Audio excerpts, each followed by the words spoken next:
Terima kasih Bapak Ibu semuanya. Nggih. Sore hari ini kita akan sedikit berdiskusi terkait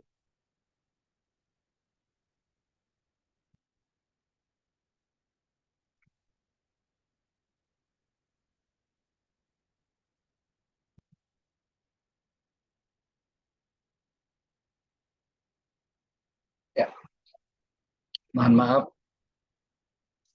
ada dua Zoom jadinya kita mempersiapkan saja. Sore hari ini kita akan sedikit membahas yaitu namanya asuhan keperawatan pada pasien CAPD. Teman-teman, beberapa hari yang lalu kita sering membahas yaitu terkait hemodialisis. Ternyata sesuai dengan Permenkes yang terbaru nomor 8 tahun 2022, layanan dialisis itu terdiri dari dua bagian, hemodialisis dan peritoneal dialisis atau yang kita sering dengar namanya CAPD. Ya, untuk CAPD sendiri itu ternyata unik. Kita memerlukan beberapa persiapan prepare ya untuk pelayanan itu bisa optimal.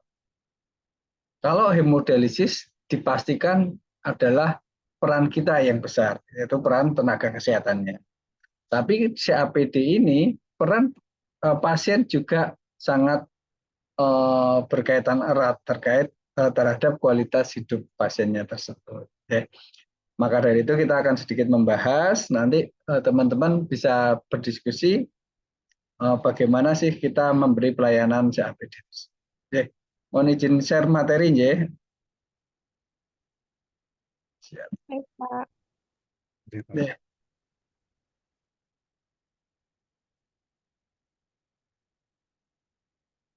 Ya, sudah kelihatan ya. Di sini kita akan membahas terkait asuhan keperawatan pada pasien peritoneal dialisis atau bahasa yang sering kita dengar adalah CAPD.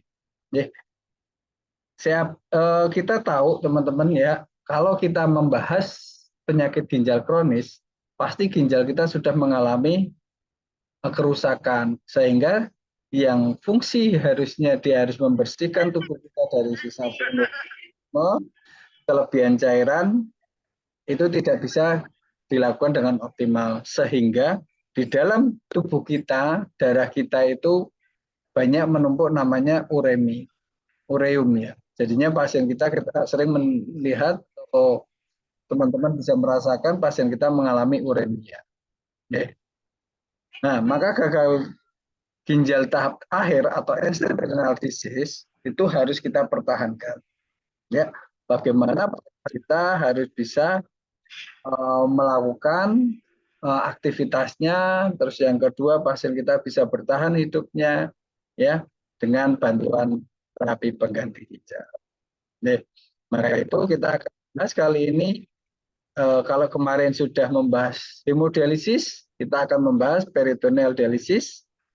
Ada kalau pasien yang hanya digunakan peritoneal dari saat sementara, kita sebut namanya akut peritoneal dialisis. Tapi kalau dia dilakukan dengan secara berkesinambungan, kita sebut kronik peritoneal dialisis. Atau kita sebut continue ambulatory peritoneal dialisis. Nah, fungsinya hampir sama dengan hemodialisis, tapi di sini kita berfungsi untuk mengeluarkan produksi hasil metabolisme, mengeluarkan kelebihan cairan, membantu menjaga keseimbangan pasien kita dari zat-zat kimia, baik itu yang bersifat asam ataupun basa. Oke, teman-teman, ini CAPD. Apa yang disebut CAPD? Di sini CAPD adalah suatu kontinu. Kontinu itu artinya dia akan melakukan secara terus-menerus selama 24 jam atau setiap 7 hari ya, selama 7 hari selanjutnya kan gitu. Maksudnya minggu kan gitu ya. Jadi dia akan secara terus-menerus. Hari itu secara kontinu.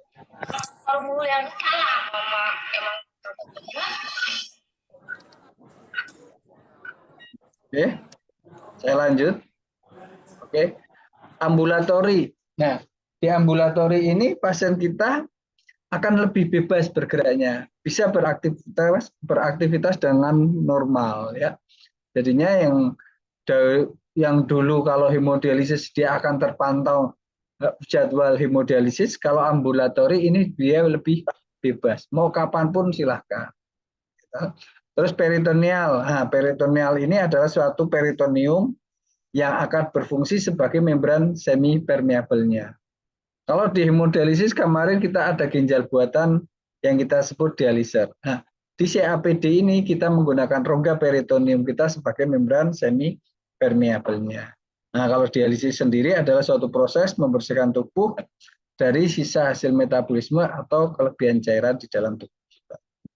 Ya, maka dari itu peritoneal dialisis adalah suatu proses dialisis yang menggunakan rongga perut sebagai penampung dialisatnya dan peritoneum sebagai membran permeabel yang berfungsi sebagai tempat untuk yang berfungsi sebagai tempat untuk dilewati cairan tubuh yang berlebih ataupun solut-solut yang berisi racun yang akan kita buang. Oke, di sini gambarnya teman-teman. Kalau teman-teman melihat gambar ini ya,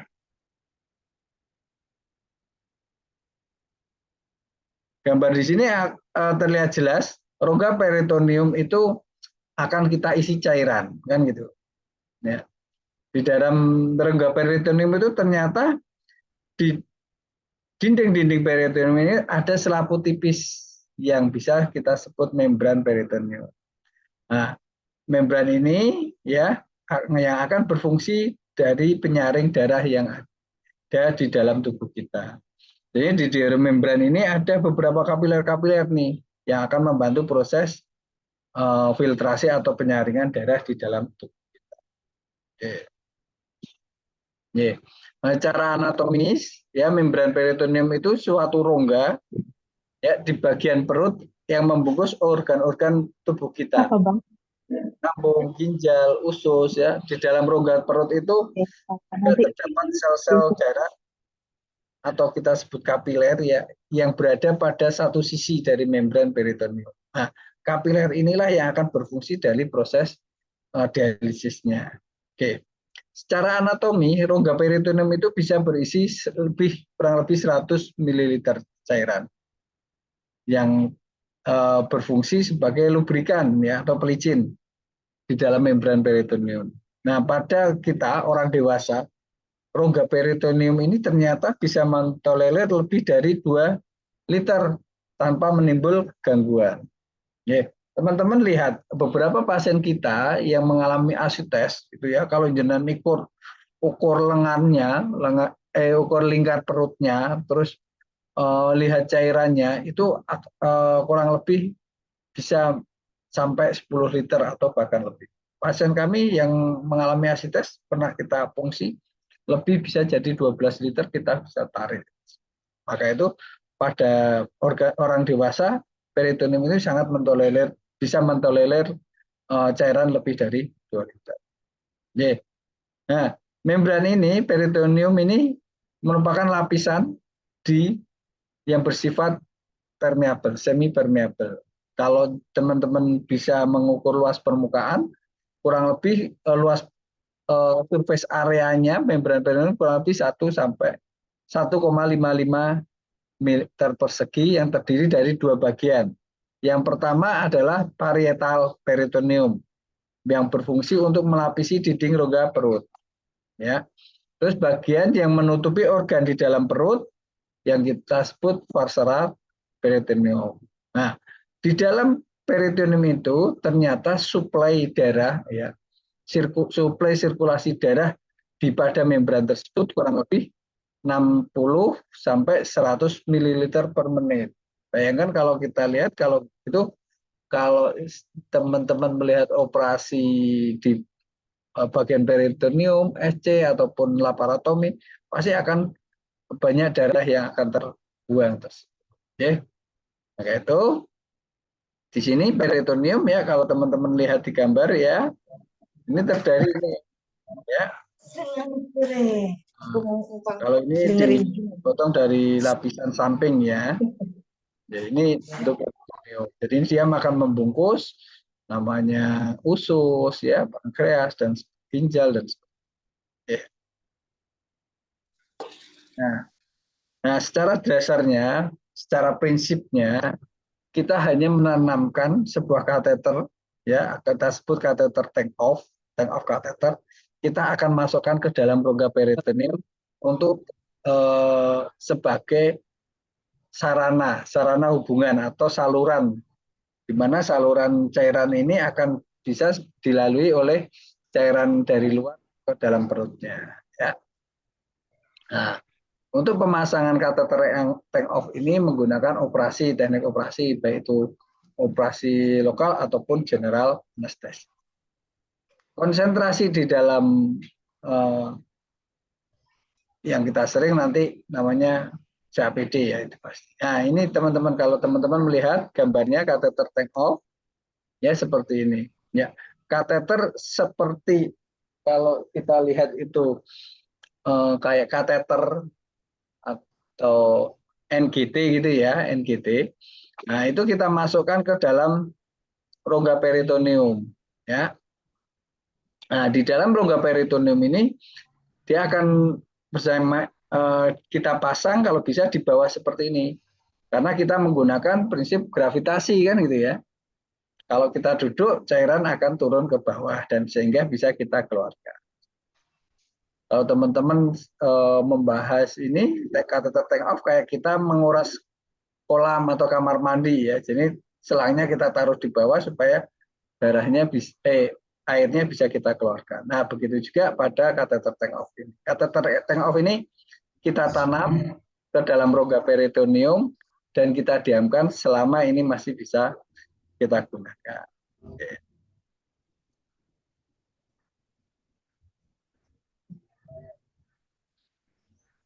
Ini bentuk-bentuknya teman-teman. Ada yang kita sebut straight tank off catheter. Jadi tank off catheternya berbentuk lurus, ya, lurus seperti ini, ya. Atau seperti turin catheter atau melingkar seperti ini. Kateter yang melingkar seperti ini, ya. Kita masukkan ke dalam rongga peritoneum. Nah, tapi di sini ada bitnya, ada cut off-nya, cut-nya, ya. Ini sebagai Dacron cuff, di mana pembanding dari perut bagian dalam dan perut bagian luar. Nah, cara masangnya seperti ini, teman-teman. Ya. Jadi ini ekstra abdomen, ya, di luar tubuh kita, ya. Terus ini kita sobek sedikit, kita masukkan kateternya ke dalam rongga peritoneum. Akhirnya di sini ada praperitoneal cuff, di mana cuff ini, ya, bentuknya Dacron, ya. Dia akan sebagai pemisah antara yang di luar dan di dalam, ya. Ini akan memisahkan antara kateter yang di area ke dalam dan kateter yang di luar. Oke. Nah, ini alat yang kita gunakan kalau teman-teman akan menggunakan CAPD. Yang pertama adalah, yang utama adalah tank off catheter ada, terus ada adaptor, ini penyambung atau sebuah konektor, ya. Terus ada extension catheter, ya. Sini extension catheter, disinfektan cup, ya. Terus organizer ini akan yang membagi apakah kita akan memasukkan cairan atau mengeluarkan cairan, seperti itu organizer.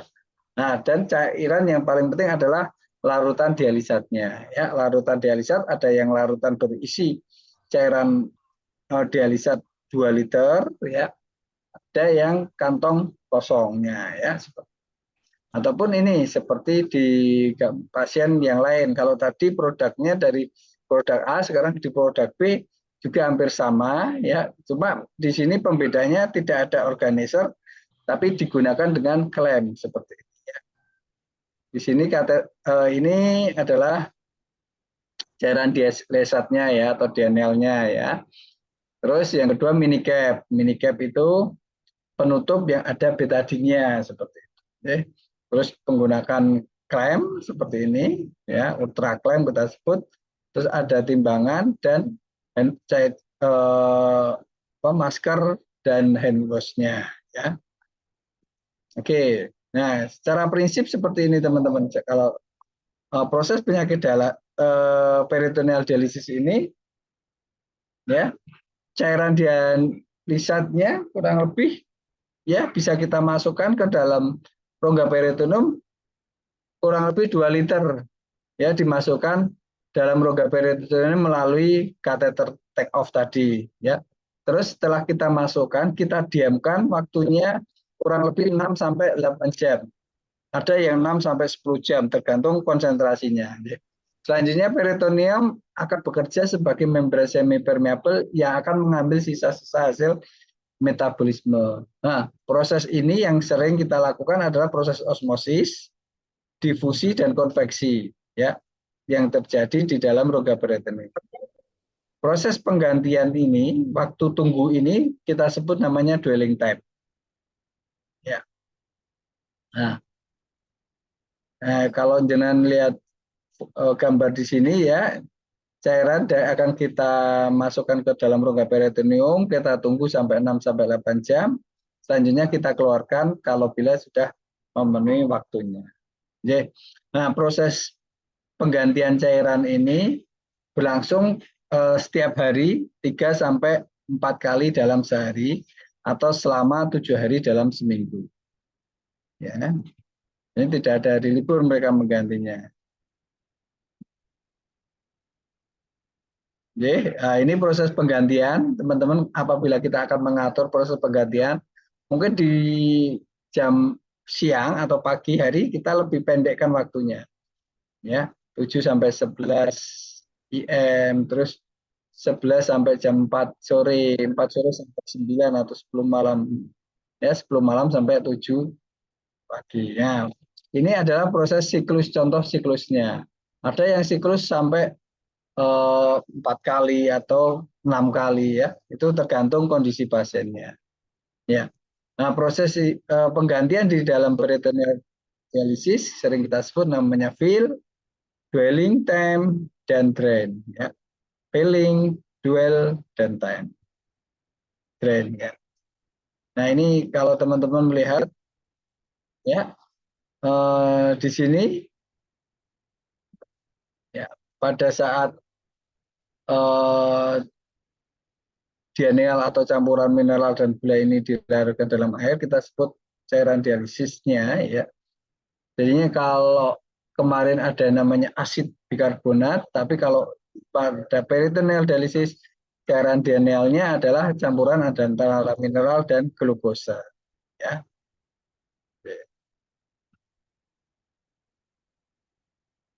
Nah, ini proses yang terjadi secara fisika difusi ya, proses difusi di mana membran peritoneum akan menyaring zat-zat solut dan air dari darah ke rongga peritoneum dan sebaliknya melalui proses difusi. Ini proses perbedaan solut berdasarkan perbedaan konsentrasi. Oke, ini proses difusinya ya. Semakin banyak ya, ballotingnya semakin panjang pasti akan berat molekul mineral ataupun zat-zat solutnya semakin banyak yang bisa terfiltrasi. Terus yang kedua ada proses osmosis. Kalau difusi itu perbedaan konsentrasi tinggi ke konsentrasi rendah, kalau osmosis terbalik adalah perpindahan air melewati membran semipermeable dari daerah yang solut ya, yang konsentrasinya rendah tapi kadar airnya tinggi ke daerah konsentrasi solut yang konsentrasinya tinggi tapi kadar airnya rendah. Ya. Osmosis ini bisa berjalan bila ada pengaruh tekanan osmotik antara darah dan cairan dialisa. Ya.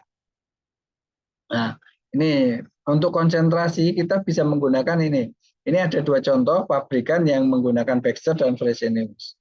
Tergantung kita mau menggunakan mana. Kalau kita mau mencari melakukan ultrafiltrasi atau penarikan cairan yang lebih tinggi, kita bisa menggunakan konsentrasi yang lebih tinggi. Tapi kalau kita tidak memerlukan penarikan yang begitu tinggi, kita bisa menggunakan konsentrasi cairan yang ini proses osmosis, saya kira. Nah, yang selanjutnya konveksi ini proses pergerakan pasif solut karena mengikuti air ya tadi ya, zat pelarut atau air. Nah, beberapa hal yang teman-teman perlu perhatikan ya. Teman-teman yang perlu perhatikan adalah perpindahan cairan pada pasien CAPD dipengaruhi oleh suatu kualitas membrannya ya. Yang kedua, kualitas ukuran dan karakteristik larutan yang kita gunakan tadi 1,5% sampai 4,25%. Terus yang ketiga, volume dialisatnya. Cairan yang kita masukkan berapa nih? Kalau cairannya cuma kita masukkan 500 ya otomatis proses difusi, osmosis ataupun ultrafiltrasi tidak maksimal. Nah, tapi itu juga tergantung kondisi pasien. Yang kedua adalah proses dialisis pada CAPD terjadi adanya dua perbedaan, yaitu tekanan osmotik dan perbedaan konsentrasi yang kita gunakan. Nah, ini pada cairan dialisat bila dimasukkan ke dalam rongga, air akan terultrafiltrasi dari plasma-plasma di sekitar rongga peritoneum ya, sehingga akan meningkatkan volume cairan di intraperitoneum. Ini peritoneumnya akan semakin membengkak nih kan gitu, tapi itu proses ultrafiltrasinya ya. Nah, peningkatan volume cairan di intraperitoneal itu berbanding lurus dengan konsentrasi glukosa dan cairan dialisat. Oke. Nah, yang kedua adalah PET.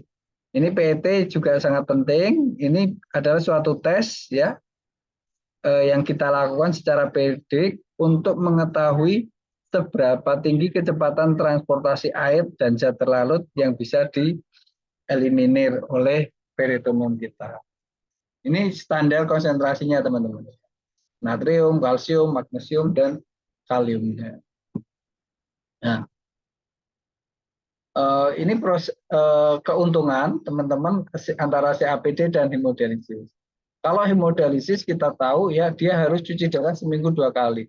Tapi pada pasien-pasien kita ya CAPD ini kita tidak perlu ke luar rumah ya, karena ini bisa dilakukan sendiri di rumah dan di tempat kerja. Pasien bisa melakukan lebih mandiri, independen, dan meningkatkan kepercayaan. Saya bisa nih hidup dengan CAPD. Nah, kegiatan ini sangat simpel dan dapat dilatih secara periodik. Kalau kami biasanya melatih 1 minggu sudah bisa pasiennya. Ya. Nah, pelatihan selanjutnya kita akan secara kontinu untuk memberikan pemahaman pasien terhadap infeksi, keselamatan pasiennya, terhadap tanda-tanda kalau terjadi perburukan dan sebagainya itu secara periodik. Tapi secara penggantian cairan simpel mereka 1 minggu sudah bisa. Oke. Terus jadwalnya lebih fleksibel, tidak tergantung oleh jadwal rumah sakit. Terus yang selanjutnya adalah cairan yang sudah kita keluarkan tadi lebih stabil dan tidak infeksius kalau di kita ya, bisa dibuang di mana. Terus diet dan intake-nya lebih bebas karena terdialisis setiap hari kan pasien kita ya, dia makannya akan lebih bebas dan lebih baik. Terus cocok bagi pasien yang mengalami gangguan jantung dan mungkin ada gangguan darah dan sebagainya ya. Terus kita bisa mempertahankan residual renal fungsinya, fungsi sisa ginjal ya lebih baik pada pasien-pasien CAPD daripada pasien yang hemodialisis. Oke. Nah, tapi kelemahannya untuk teman-teman ya CAPD ini selain ada keuntungan ada kelemahan. Kelemahannya kalau kita tidak bisa menjaga kondisi pasien akan berisiko infeksi. Bahkan bisa mengalami peritonitis atau infeksi pada exit site-nya. Tadi luka daerah kateternya itu bisa mengalami infeksi. Nah, salah satunya berat badannya bisa naik karena glukosa nih pada pasien-pasien CAPD. Di glukosa yang di dalam cairan dianealnya malah ketarik di dalam tubuh kita, akhirnya dia berat badannya meninggi. Selanjutnya penilaian HD dan CAPD, saya kira ini bersifat individu kepada pasien juga ada faktor-faktor yang harus kita perhatikan, ya. Adanya faktor kelainan yang bisa menyebabkan CAPD lebih bermanfaat dari bandingkan HD. Salah satunya ya biasanya ada kesulitan akses vaskuler pasien kita. Pasien-pasien yang mengalami kardiovaskuler, penyakit kardiovaskuler yang berat, jarak rumah yang jauh, atau bahkan dengan alasan pekerjaan, dia bisa menggunakan CAPD daripada bandingkan hemodialisis. Contoh, pasiennya traveling, sering traveling kemana-mana lah, itu sebaiknya kita sarankan CAPD. Nah, ini kontraindikasi pasien-pasien yang akan kita asesmen atau kita screening. Biasanya kita lihat adalah fungsi membran peritoneum, ya, hilangnya fungsi membran peritoneum. Kita tes kok fungsi PET, kita tes peritoneal equilibrium testnya kok dia udah hilang, ya kalau gitu dia udah kontraindikasi. Yang selanjutnya, pasien yang sering yang operasi berulang daerah abdomen, contoh pasien-pasien kolostomi, post SC, ya, post laparotomi, ya, itu sudah tidak memungkinkan menggunakan CAPD. Terus ukuran tubuh yang besar, kemungkinan pada PD tidak adekuat, ya, malah glukosanya nanti bisa ketarik ke dalam tubuh, akhirnya dia semakin membengkak. Terus beberapa identifikasi, ya, identifikasi beberapa masalah yang potensial bisa timbul sebelum CAPD dimulai. Apakah satu pasien ini punya asisten, ya, contohnya di keluarganya ada pendampingnya enggak. Terus apakah pasien kita mengalami keterbatasan fisik, ya, pada pasien-pasien yang keterbatasan fisik dan mental, ya, dia perlu asisten, perlu pendamping. Terus pasien kita apakah mengalami hernia, punya hernia. Nah, kalau dia sudah menggunakan ada hernia, saya kira ini kontraindikasi untuk kita lakukan pemasangan CAPD. Terus penglihatan yang kurang, yang bisa mengakibatkan pasien nanti akan keliru nih, tertukar cara penggantian cairan. Ya. Selanjutnya pasien-pasien yang malnutrisi. Jadinya kalau kami ada pasien yang mau kita pasang CAPD, kita pastikan pasiennya tidak mengalami malnutrisi. Nah, dari asuhan keperawat, dari kasus CAPD tadi, ya, beberapa yang sering diagnosa yang bisa kita tegakkan, salah satunya mungkin pasien yang mengalami hipervolemia, ya, hipervolemia berhubungan dengan pasien, ya, terus defisit nutrisi itu bisa kita lihat. Terus adanya gangguan integritas kulit, ya, risiko infeksi. Ini hanya contoh teman-teman, ya. Jangan harus semua pasien CAPD menggunakan 4 diagnosa ini. Ini beberapa contoh diagnosa keperawatan yang bisa kita gunakan. Ya, beberapa kita lakukan adalah manajemen hipervolemik, ya. Terus ini apa ya?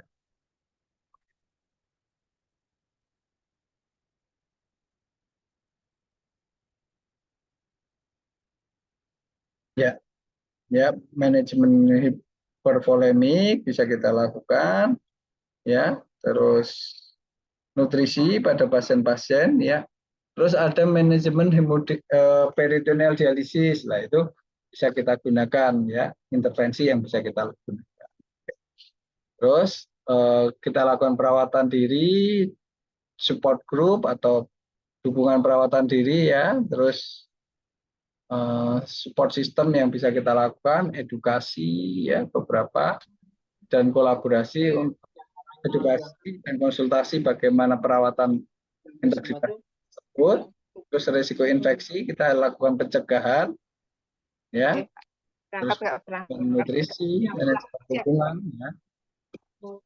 Ini beberapa contohnya untuk asuhan keperawatan.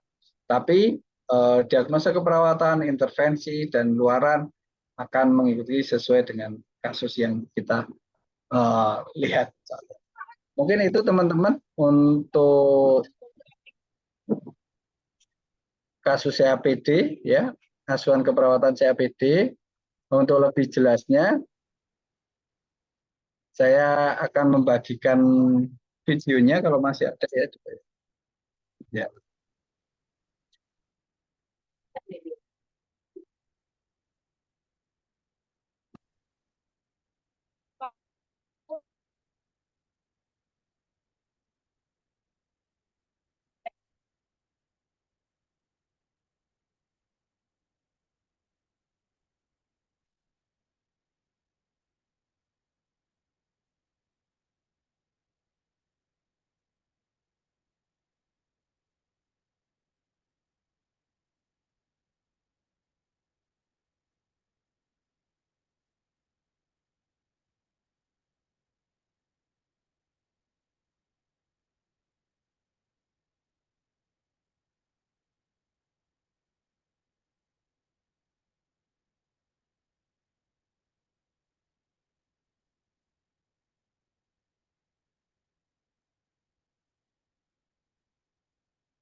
Ya, teman-teman bisa menyimak ini materi CAPD, saya pinjam dari Kalbi ya.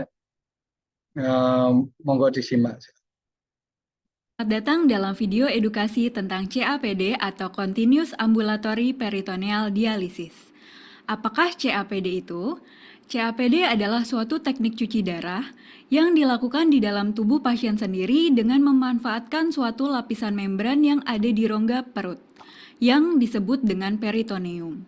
Membran peritoneum merupakan membran semi-permeabel yang menggantikan fungsi ginjal dalam menyaring atau filtrasi, seperti menarik kelebihan air, mineral, dan racun seperti ureum, kreatinin, serta toksin lain, yang seringkali tertimbun pada pasien dengan penyakit ginjal terminal. Siapa saja yang cocok untuk melakukan CAPD? Pasien penyakit ginjal terminal yang tidak mau dilakukan cuci darah dengan mesin di rumah sakit atau disebut dengan hemodialisis. Pasien yang mempunyai penyakit penyerta seperti penyakit jantung kongestif, penyakit pembuluh darah berat, sehingga tidak dapat dipasang akses untuk hemodialisis. Faktor psikososial seperti pada pasien usia produktif dan masih aktif berkarir. Apakah kelebihan dari menggunakan CAPD? Kelebihan dari CAPD adalah kimia darah seperti kadar ureum kreatinin lebih stabil karena terjadi pertukaran secara terus-menerus. Fungsi ginjal sisa dapat terpelihara dengan baik. Risiko terinfeksi hepatitis B, C, dan HIV lebih minimal. Lebih praktis karena pasien dapat melakukan sendiri tanpa harus ke rumah sakit. Diet lebih bebas.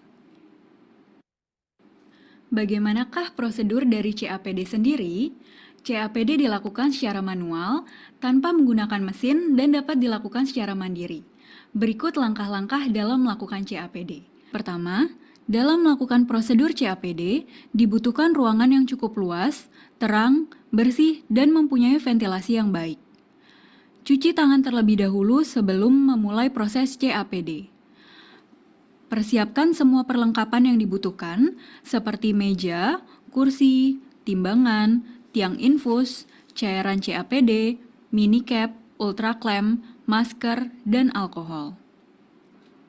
Ukur tekanan darah terlebih dahulu sebelum memulai CAPD.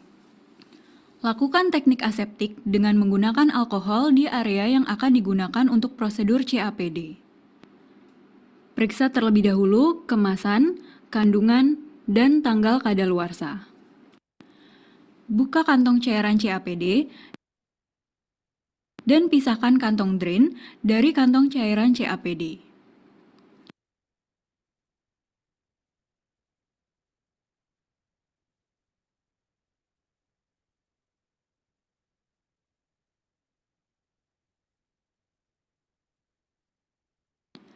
Gantung cairan CAPD pada tiang infus.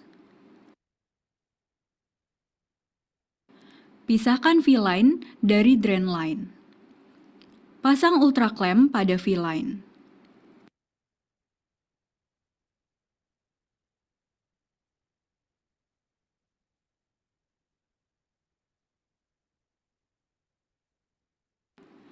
Cuci tangan 6 langkah dengan menggunakan hand rub dan kemudian pakailah masker.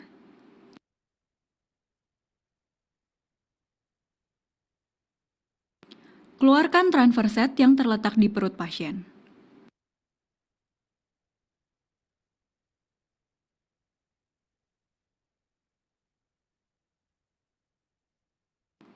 Lepaskan puring dari pasien konektor, kemudian hubungkan dengan transfer set dengan cara diputar.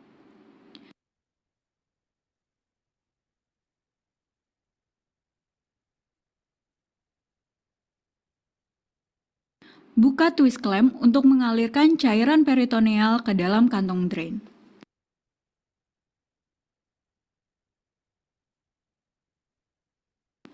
Setelah cairan peritoneal berhenti mengalir, tutup twist clamp. Patahkan green variable dan kemudian buka ultra clamp pada V-line dan pindahkan ke drain line untuk flushing selama 10 detik. Buka twist clamp agar cairan mengalir ke peritoneal dan tutup kembali twist clamp jika sudah selesai serta clamp V-line. Lalu, buka kemasan mini cap yang baru dan periksa povidone iodinnya.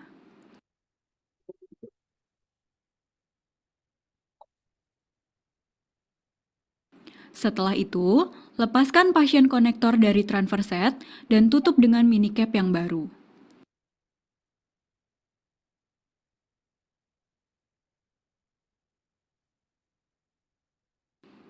Terakhir, ambil kantung drain, periksa kejernihan dan timbang.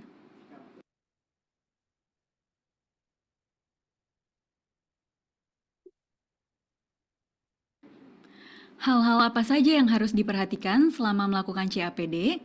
Aliran cairan dialisat yang masuk dan keluar. Pastikan mengalir dengan lancar. Tekanan darah dan denyut jantung. Bagaimana perawatan dari CAPD agar dapat bertahan lama? Lakukan teknik aseptik sebelum dan setelah proses CAPD. Cek secara rutin kulit di sekitar akses CAPD. Jika ditemukan warna kemerahan atau adanya cairan keruh, segera kontrol ke dokter. Periksakanlah akses CAPD secara rutin ke dokter.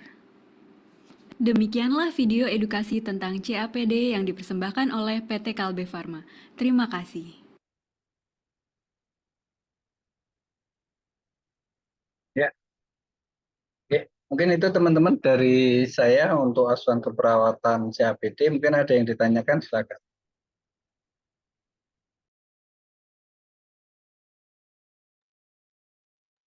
Silakan Bu Widi, monggo silakan Bu. Ya, izin Mbak, Eh, untuk CAPD itu Pak biasanya bertahan berapa lama? Pertanyaannya pertama. Yang kedua, untuk cairan yang sudah dikeluarkan itu Pak dibuangnya di kloset atau di mana itu Pak? Karena kan kalau misalnya Pak, gimana itu Pak? Terima kasih. Ya, terima kasih Bu Widi terkait CAPD ya. CAPD itu ya masih bisa kita gunakan apabila yang satu tadi ya, kita tidak ada terjadi infeksi pada pasien kita ya, entah itu peritonitis atau exit site-nya infection, itu masih kita gunakan untuk selama-lamanya. Ya, jadinya kita harapkan itu pasien ini sekali pasang CAPD bisa digunakan untuk pasang tank of catheter ini bisa digunakan untuk selamanya. Tapi apabila terjadi infeksi itu biasanya kita akan memperbaiki infeksinya dulu. Yang kedua, ada pasien-pasien CAPD ya yang sudah nilai membran peritoneumnya itu sudah tidak bisa berfungsi optimal. Kayak tadi kan kita melakukan secara periodik tuh Bu pemeriksaan PET. Ternyata setelah kita lihat hasil PET-nya proses dialisisnya di rongga peritoneum itu tidak optimal. Nah, itu mungkin bisa kita hentikan CAPD-nya, kita ganti dengan tindakan yang lain, tindakan hemodialisis ataupun transplantasi seperti itu. Jadi kita berharap CAPD ini bisa kita gunakan dan lebih bertahan lebih lama. Ada pasien kita, kalau teman-teman tahu Kus Biantoro itu Bu, itu kurang lebih dari 20 tahun dia menggunakan CAPD. Dulu yang meninggal artis kalau Ibu Pak Kus Biantoro, terus Iya Pak ya. itu CAPD dulu Bu, pasien kita. Itu bertahun lebih lama. Iya Pak. Jadi seperti itu. Nah, itu bisa bertahan lebih lama, tergantung kondisi pasiennya. Ya, tapi ada pasien juga kalau kondisinya malnutrisi ya, dia lebih rawan infeksi, otomatis kita hentikan untuk CAPD. Terus kedua, untuk cairan ya, cairan CAPD bagaimana cara pembuangan? Cara yang terbaik adalah dibuang di saluran pembuangan, bisa melalui kloset ataupun selokan Bu. Itu lebih aman. Tapi kemarin saya diskusi ini dengan dokter penefri kami Bu kemarin.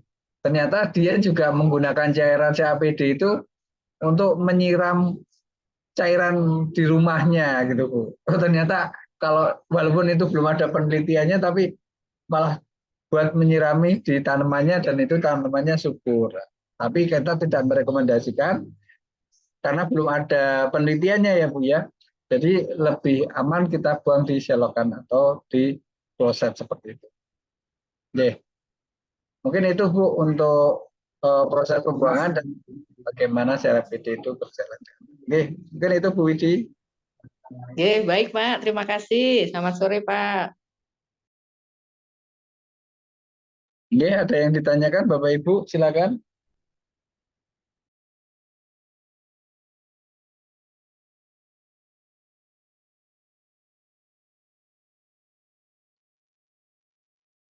Monggo Bapak Ibu yang lain mungkin ada yang perlu kita diskusikan, silakan.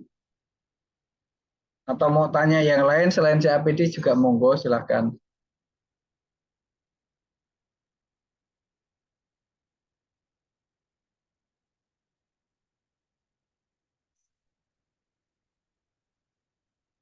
Oke, Bapak Ibu kalau tidak ada pertanyaan mungkin kita cukupkan untuk pertemuan sore hari ini. Oke, Pak Ibu Bila atau si pennya bagaimana Bapak Ibu? Monggo.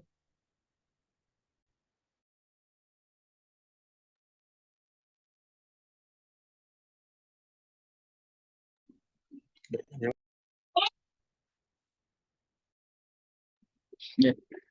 Bila tidak ada pertanyaan lagi, mungkin kita cukupkan untuk pertemuan sore hari ini.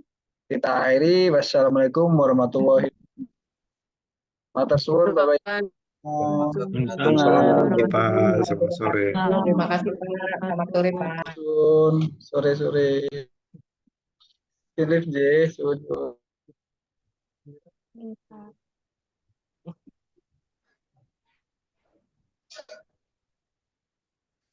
Saksikan. Iya, kalau KTI harus dianu. Makanya nggak usah. Aku bilang aku, nanti aja kan kalau nggak jadi belum makan.